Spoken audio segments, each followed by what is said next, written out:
Welcome to Comics Bazaar, the channel of comics commentary and arcana. This video features X-Men issue number 74, cover dated April 1998. The cover caption is "A Day in Purgatory" and features surprisingly the Abomination there, usually an antagonist of the Hulk, and very strange, and maybe even the first time to see him in an X-Men comic. And of course we've got Angel there too, and Marrow in the foreground. The cover is by Matt Broome, inked by Sean Parsons, and also you can see here on the scroll that the colours are by Digital Broome. So this was a studio created by Matt Broome, so someone in his studio providing the digital colours for the cover. Now you can see up here that the creator credits for the inside story are Joe Kelly. He is the series writer currently. Carlos Pacheco and Thibert. So it is rather strange that Pacheco and Thibert did not provide the cover for this issue.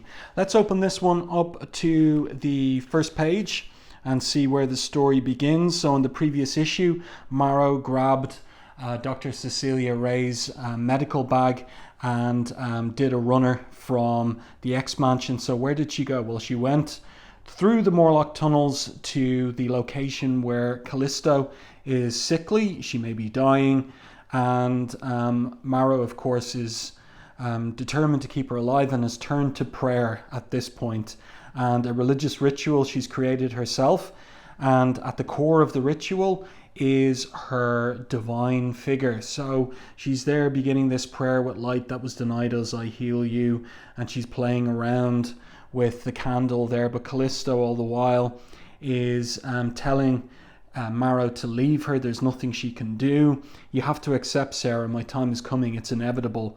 But of course Marrow isn't ready to accept Callisto's death. No, Callisto, she says, we're Morlocks, we survive, we thrive. And Callisto responds, not this time, my dear, not this time. That's why, and she's coughing, you have to return to the X-Men.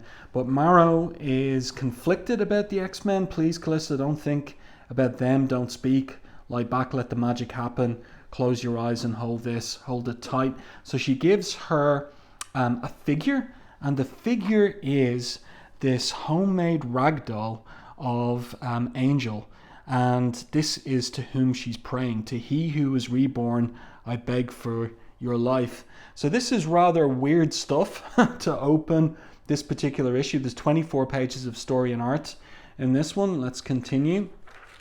And we get our splash page. And the transition is from Ragdoll to the man or mutant himself, Warren Worthington III, aka Angel, and he is flying high above midwinter Manhattan.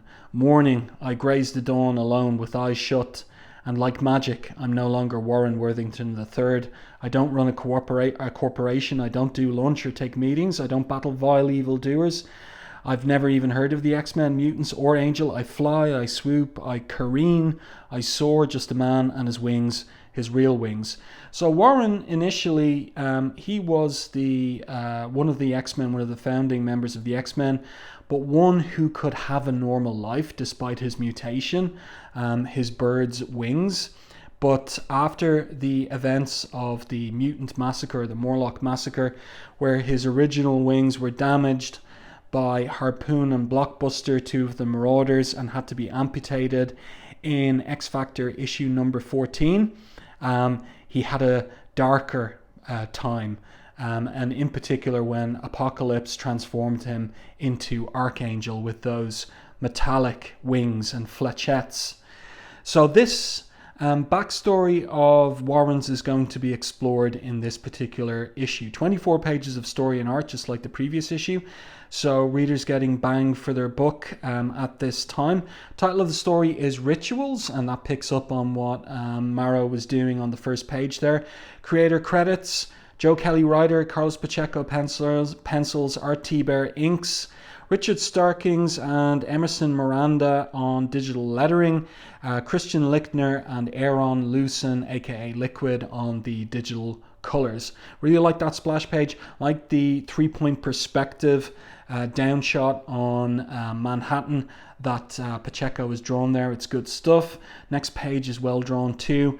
We continue in Warren's thoughts. He touches down at the head of this railway arch entrance into the Morlock tunnels. He's going from the heights down into the depths of Manhattan and walking through the snow there, leaving the footprints on the ground as well. I don't want to do this, but he's going down. He's drawn inexorably to face the location of his past transformation. And then we get a scene change here, which is interesting. I'm always interested in layouts and how artists arrange a story in terms of scene transitions. I prefer at the top of a page, but Pacheco will sometimes do a transition in the middle of a page. This one is acceptable at the end of the page. We have this man here biting into an apple.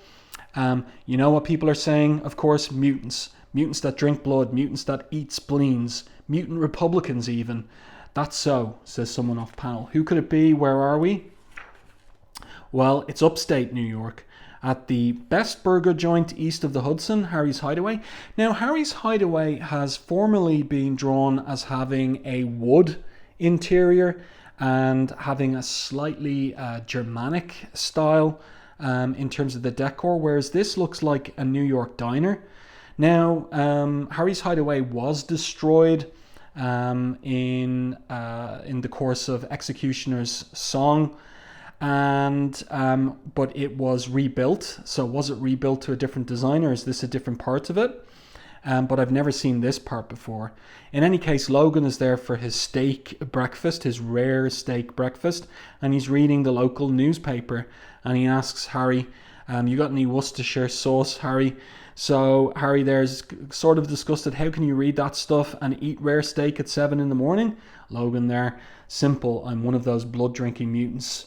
Didn't you know? Now, it's been established before in classic X-Men issue number, I'm trying to remember the precise number, I think number 7 or thereabouts, that Harry does know that the students at Professor X's School for Gifted Youngsters are mutants, but he doesn't really have a problem with that. So the characterization here is a little bit off, kind of presenting him as someone who maybe is how will I put it, like has some hesitation about mutants.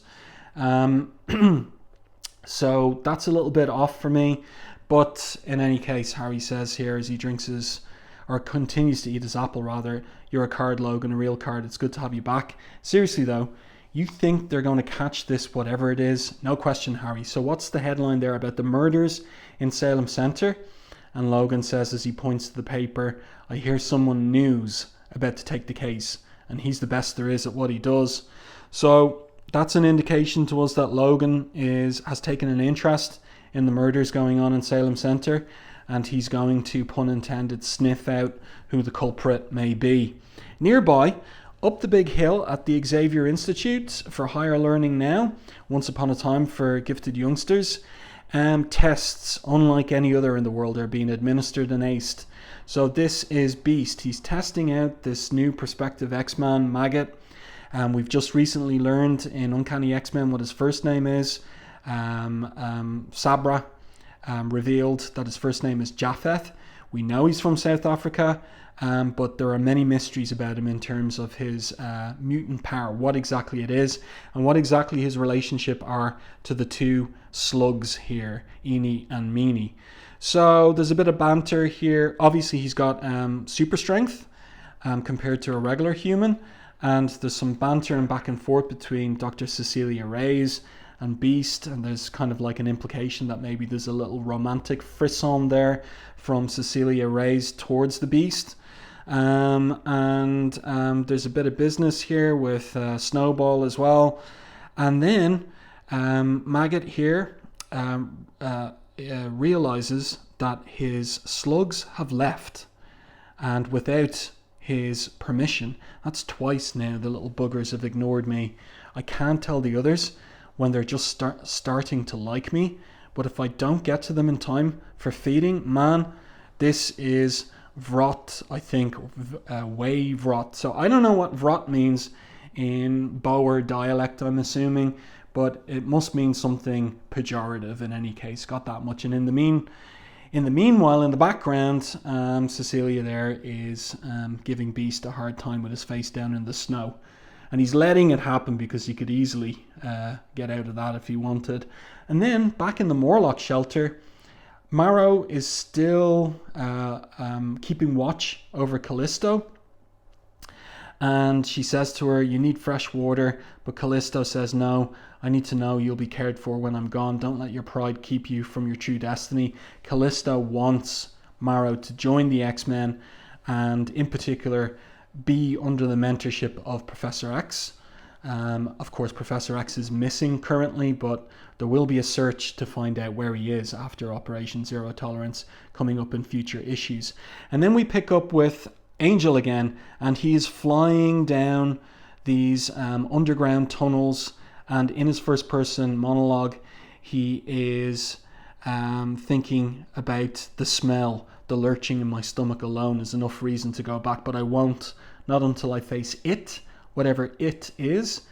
At least the dark isn't a problem, a fringe benefit of my mutation. These avian eyes of mine see everything. So you don't often get reminded of the fact that Warren's mutation includes also his sense perception, and in particular his eyesight, and that eyesight gives him an advantage not only from distance but also in the dark, though sometimes they see too well, especially when they look inward. So here he is remembering the events of X Factor issue number 10, when Harpoon pinned them up against the wall in the Morlock tunnels, memories flooding in. Harpoon, Blockbuster, the two Marauders, the ones who pinned me down, beat me, broke my wings. And then he tells himself to stop it, push, fly faster, there's nothing down here to hurt me. No Marauders, no monsters, only memories. But his wings are caught on the piping there, and he falls into the sewage water and grabs onto, well, what is it? Turns out it's a knee he's grabbed onto, stops himself from sliding further through the tunnels. Get with the program. I love the way that Pacheco draws how his hair, having been in the water, is now slicked to his head. Get with the program, Warren says to himself. Nothing to fear, but yada yada. Now dust yourself off and prove it. And look at this huge two-toed foot in the foreground. Now, I've just recently reviewed Incredible Hulk issue number 382, which featured and teased the Abomination for the next issue of the title, and it was exactly like this that the Abomination was teased. A panel where you just got to see a close-up on his two-toed foot. And I'm thinking that Pacheco, in terms of getting reference for drawing the Abomination, might have been looking at Hulk issues 382 to 384 by Peter David and Dale Keown. Meantime, Marrow here has gone to get that fresh water for Callisto, and she's thinking to herself, even if I did want to go back, which I don't, they would never have me, especially not the pretty Wind Rider, because of course there's a rivalry between her and Storm. Storm plucked out Marrow's heart in issue 325 of Uncanny X-Men, but it turned out that Marrow had a second heart, conveniently. I'll stay here until it's time for my ascension to the upworld, she thinks. But then there's a big surprise for her as she rounds the corner and sees in the distance Abomination standing over Angel, no less. What's this then? Little lost Gabriel searching for his horn in the wrong neighborhood in the home of Abomination.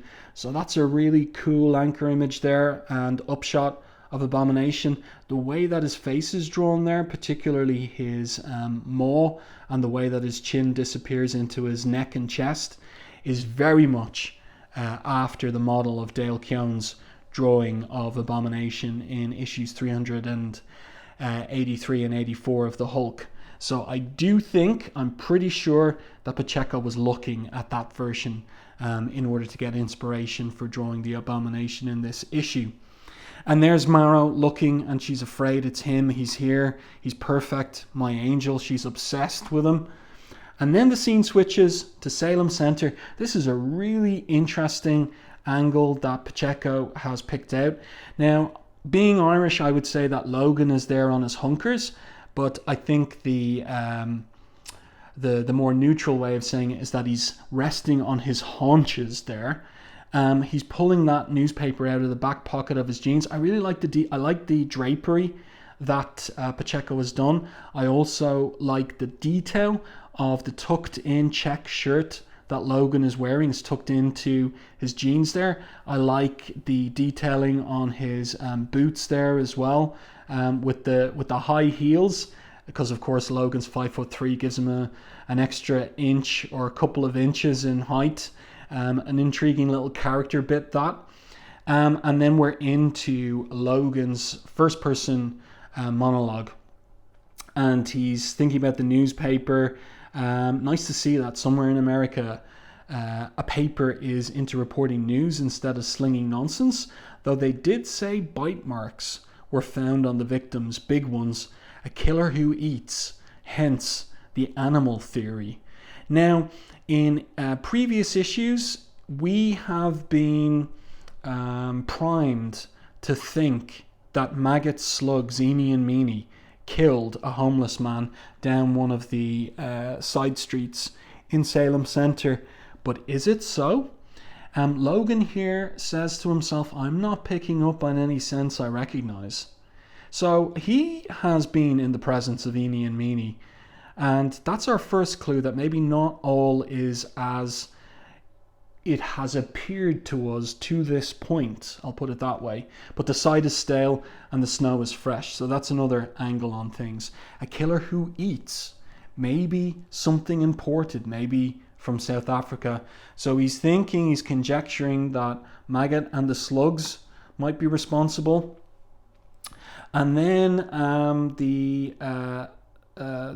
Salem, the medical examiner creeps up on Logan. Hey pal, that's a crime scene you're tampering with. And Logan shoots back, thanks, I noticed. Pity you weren't here to warn the Keystone cops when they trampled it first. Who might you be exactly? You're not Salem Center PD, neither are you, she says to him.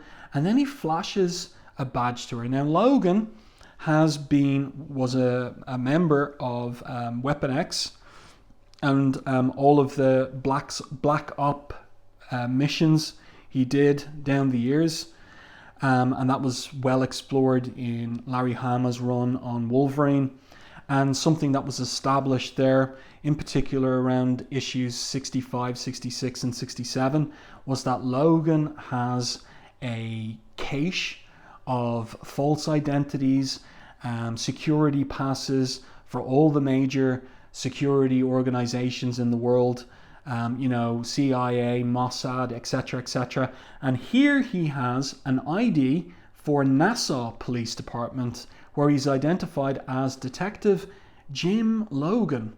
Now that's really intriguing in terms of where the character went in the future when Bill Jemas became president of Marvel a few years from now, and Joe Quesada editor-in-chief, and they finally decided to do an origin story for Logan, and his original name was revealed to be James. Now the surname was Howlett, but his original name James. So I just find it so interesting that on this fake ID he is identified as Jim Logan. That's the kind of thing in the past where you would have had an ID that Logan would flash, but there would be a convenient finger just over the first name so we didn't see what it was. But here we're getting Jim Logan. So back into the story, Logan says, no, I thought I might lend a hand anyway, professional courtesy. So she buys it. She's Myra Armstrong, the medical examiner, and she's going to show him the bodies that she has autopsied. And back to the darkness though, back to the Morlock tunnels and Abomination. So interesting layout on this page, 4 panels for the action. Big images of Abomination. You do not belong here. He roars at Angel, and Angel says, you speak, speaking is good, that means we can talk. So they've never encountered each other before. The Abomination here is enraged. You defiled this place. Think I'm going to die, thinks Warren. You make me sick, says Abomination. So these are very opposite type of characters. Come back, Gabriel, says the monster from the sewers. Let me bless you before you leave. He's being ironic. Let's continue. So Angel is trying to get away. He's running through the tunnels. Marrow here still hasn't entered into the action. And she's thinking to herself, he smells so good, like the sun, breath in the moonlight. Perfect. He's too good to be down here. Not like us, not like the monsters. I have to help him escape, but how? So Marrow's got this very black and white view of the world and of herself. There's the ugly and there's the beautiful. And she ostensibly aligns with the ugly, but she has this secret she has an obsession, but a secret admiration for the beautiful, like Storm, and here the goddess Storm, and here Angel too. So Abomination is running after Angel. This is really great storytelling by Pacheco. Really great drawing of the location as well. These sewage tunnels with all the piping as well, and the grates too. So Warren finds himself in a dead end. I like the panels here where he's looking over his shoulder. You can see the fear on his face. You can see reflected in his pupil Abomination running towards him, and referencing the children's fairy tale Fee Fi Fo Fum. I smell the blood of fried seraphim. Bad move, Gabe, he says. Crafty little cherub, aren't we? Well, I know these caverns as well as my own black heart. There's no place for light to hide for long. But Warren is concealing himself there on the roof of the tunnel. And Abomination, because he's got no nose, or not really much of a nose, doesn't smell him. And you can see that Warren is in fear here. He went into the tunnels to face his past, and he got way more than he bargained for. Let's get past the advertisements there. Elsewhere in the tunnels, a sickness rocks the once proud Morlock's body, and fever tears through her mind. Callisto's grip on life slowly, horribly decays. So somebody comes into the room, and it looks like Colossus. And she's surprised and delighted to see him. Colossus, oh Peter, you cared, you came, And this is a reference, this is good on Kelly's part. This is a reference to Claremont's storyline from when Colossus emerged on the other side of the Siege Perilous, amnesiac, and lived out his heart's desire to be an artist in Soho, Manhattan.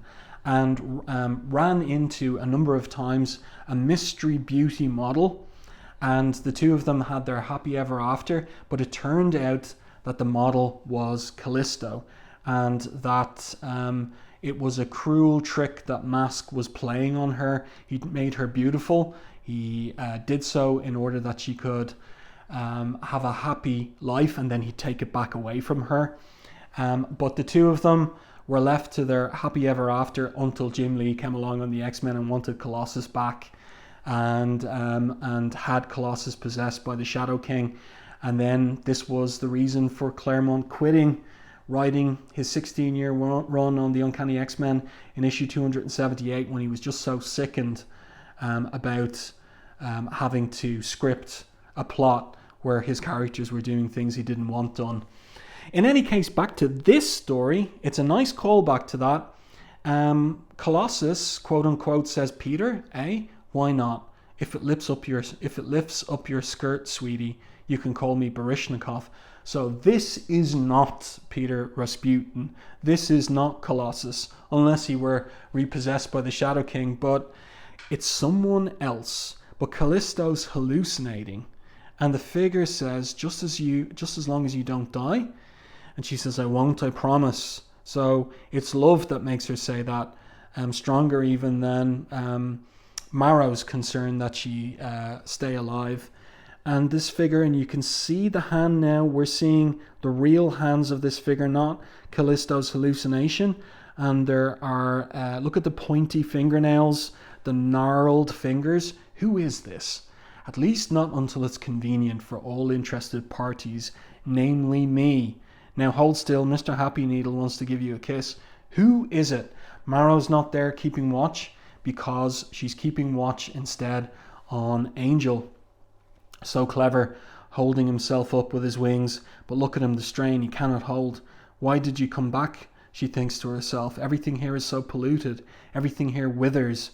Did you answer my prayers just to go with Callisto? Don't move, don't breathe. Breathe, says Warren to himself. Oh no, the sweat on my brow. This is a great little scene as well, where that sweat pours off his brow onto the back of Abomination's neck, and it gets his attention there. And then Marrow enters the fray and uses the grating to really clang Abomination on the head. You're trespassing, Greenskin, she says. This is Morlock ground, and you are no Morlock. Whatever you seek will not be found here, I promise you. So, Abomination's intrigued. Well, perhaps. I'll have to reassess my goals then, won't I? What's your name, little girl? Now, remember, the Abomination goes toe-to-toe with the Hulk, so this metal grating isn't going to do him any kind of permanent damage. And here we have, like, that top-down view of things from Angel. Catch me, and maybe I'll tell you. So Angel there is fascinated.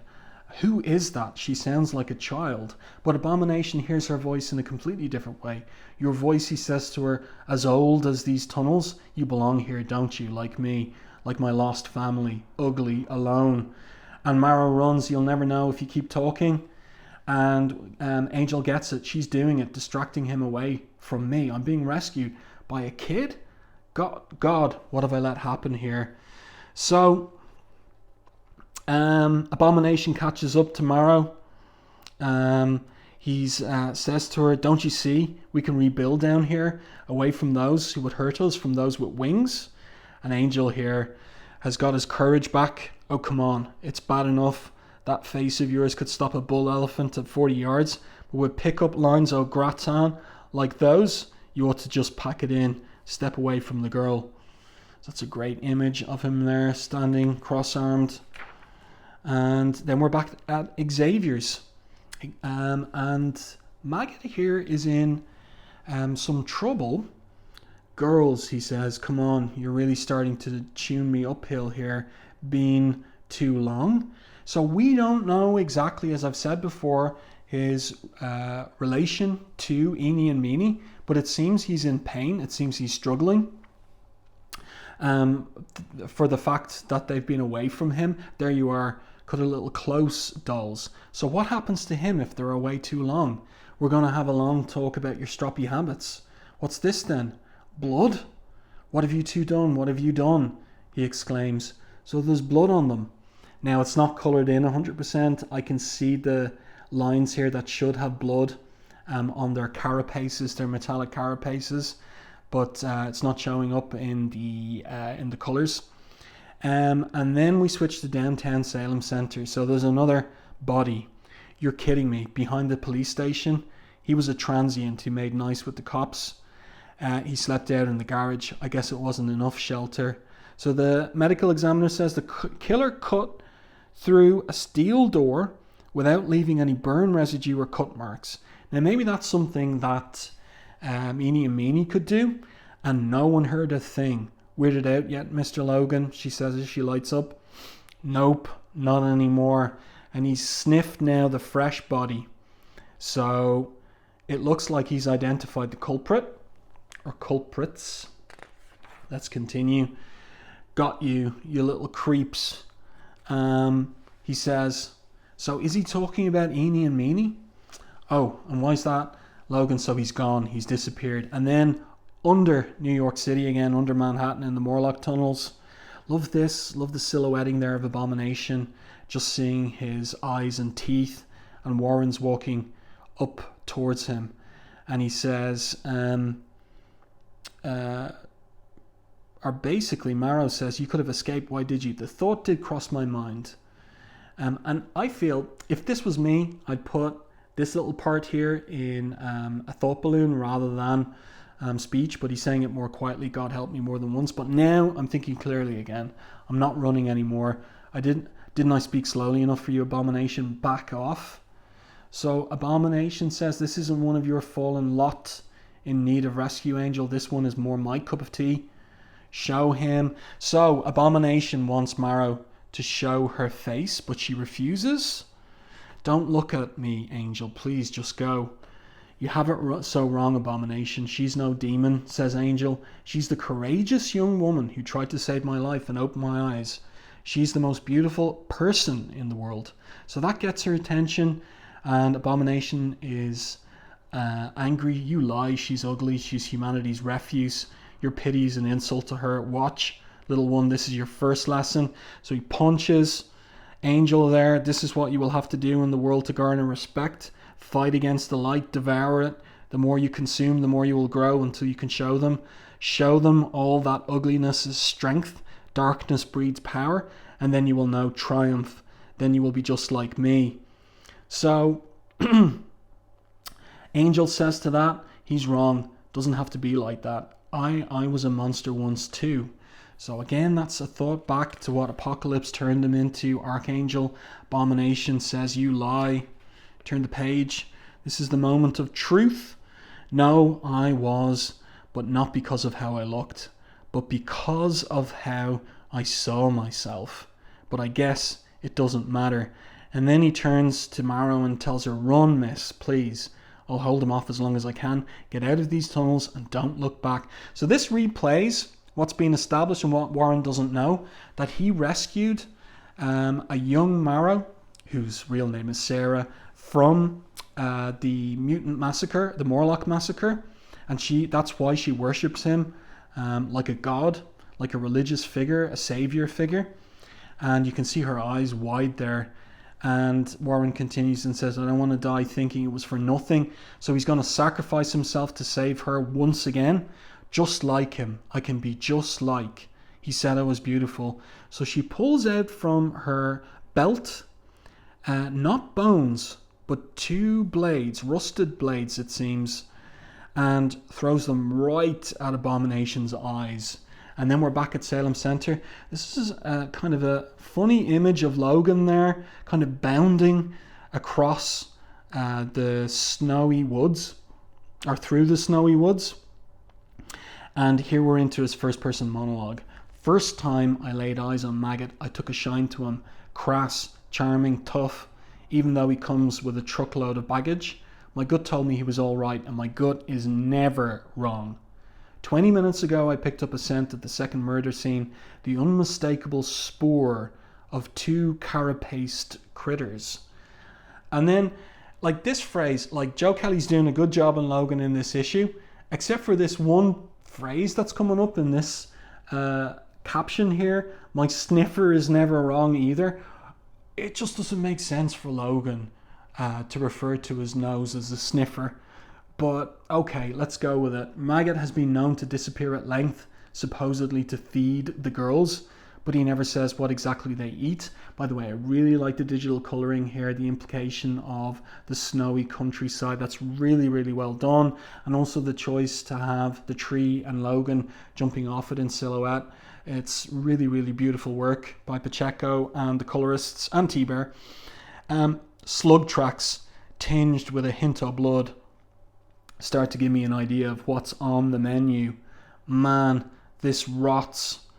And then this hand comes up behind him, and it looks like a brown coloured skin hand, but we see no more than that. Well, I'll be. Ain't that a flamin' wrinkle? You son of a... And then the scene switches to Manhattan. So who is this? Who came up behind him? The way that Logan's thinking... we're thinking that Eenie and Meanie have been responsible for those murders in Salem Center, and for the homeless people being fed on by them, and that Maggot is behind it all. But is that what is really going on? The scene switches back to Manhattan. Abomination has been blinded, and Marrow says to, or is it Angel says to Marrow? It's Marrow says to Angel, get up, we have to run. See, I knew you were beautiful where it matters. So her character is beautiful. Quiet, run, she says. What did you use? Asks Angel. How did you hurt him? She didn't, says Abomination. He's pulled these blades from his eyes. Really like this, the implication of the blood coming out of his eyes. Not permanently anyway, because he's got a healing factor. Clever, clever girl. Where are you going to run to now? Up to the surface? You'll blend in nicely with the picket fences and carpools and pretty girls up there for sure. And then he says something, again, this is Joe Kelly, where I just disagree with the dialogue. He does a Mike Myers not, right? Face facts. There's no place for you up there. That is not a piece of dialogue that is believable from Abomination, Emil Blonsky. Not. But anyway, let's go with it. You know this, he says. And Angel's got something to say. You presumptuous, filthy wretch. You've no right to treat her like this. And Abomination replies, and you've no right to give her false hope. Choose, child, the world where you will be shunned and hunted, or the dark where you'll grow strong and evolve. So Marrow has very much been of the belief to this point that the dark is the place for her. And now she's deeply confused. Aye, help me. She looks at Warren. I can't, says Warren to her. You have to decide for yourself what you believe in. Really like this panel here with the blood coming out of Abomination's eyes. Bah, he exclaims, your hesitation tells all. I thought I'd found a kindred soul in you, but now I see clearly. You can see the damage that was done to his eyes. See you, see the angel, and you are the same. Enjoy your time, your surface time, child. And when you suffer tenfold the barbs of humanity, you may still find a place by my side. We will face the dark together. So he heads off deeper into the tunnels, and they let him go because, of course, they can't stop him because he's the Abomination. Now that is a monster with some issues, says Warren, trying to lighten the situation. And he asks her, why did you jump in to save me? Why didn't you run? And she says, I don't know, not the sort of thing I usually do. So she's not going to tell him about the time when she was a child in the tunnels and he rescued her. Because here's the thing, she grew to teenage years in another dimension. It's Marvel stuff, yes. It takes time to learn to fly with new wings, says Angel to her. Hey, I'm Warren, what's your name? So she doesn't tell him her first name, her true first name, Sarah. Instead, she gives her nickname, let's call it, because it's not really a code name, Marrow. No, I knew that as soon as I saw you. What's your real name? And she gives it as she walks away. Back turned to him, Sarah, hesitantly. Sarah, that's pretty, he says. Well, Sarah, looks like the brute made you drop your knives. Wouldn't want you losing them. That's all right, she says. I've more. So what were the knives? She's got, of course, her bones. But Warren picks them up. And he says, you know, I've heard some rumours about you and about what happened at Xavier's. If you were still interested, I might be able to talk to them for you. Put in a good word. So she says, oh yeah? And he says, yeah, I mean, heck, there's always room for one more. And then he sees what they are. That isn't a knife, it's one of my old feathers. A flechette from back when I had steel wings. When, and I think there's a pronoun missing there. When I was, and he was about to say monster. Where did you get this? And then he just sees what she wrote on the wall, because Marrow likes graffitiing walls. Light never dies, even in monsters. So kind of a strange twist on Nietzsche there. A kind of a redemptive Nietzsche quote. And Warren there smiles and says, no, I guess it doesn't. Thanks, Sarah, thanks.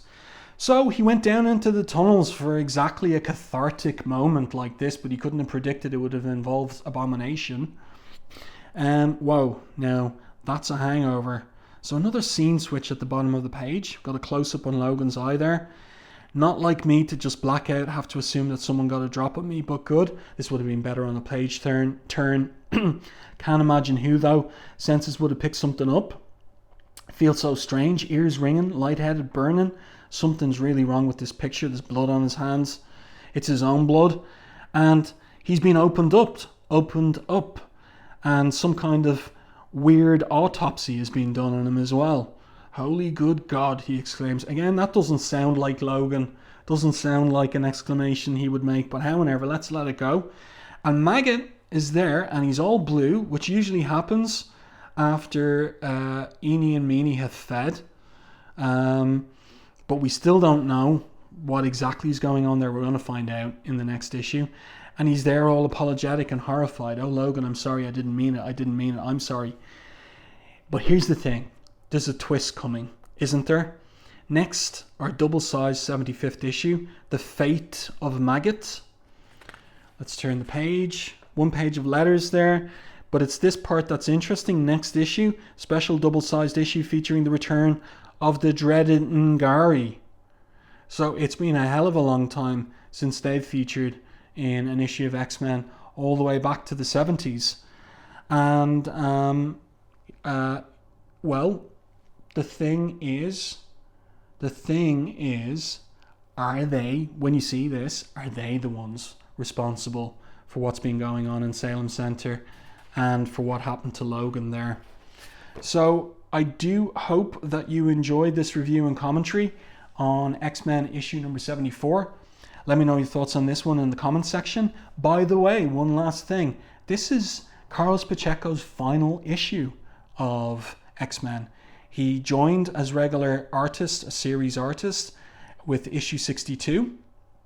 But this is his final issue, and it's not noted in the issue itself. And so, you know, you'd rather expect him to be on board for the double-sized issue 75.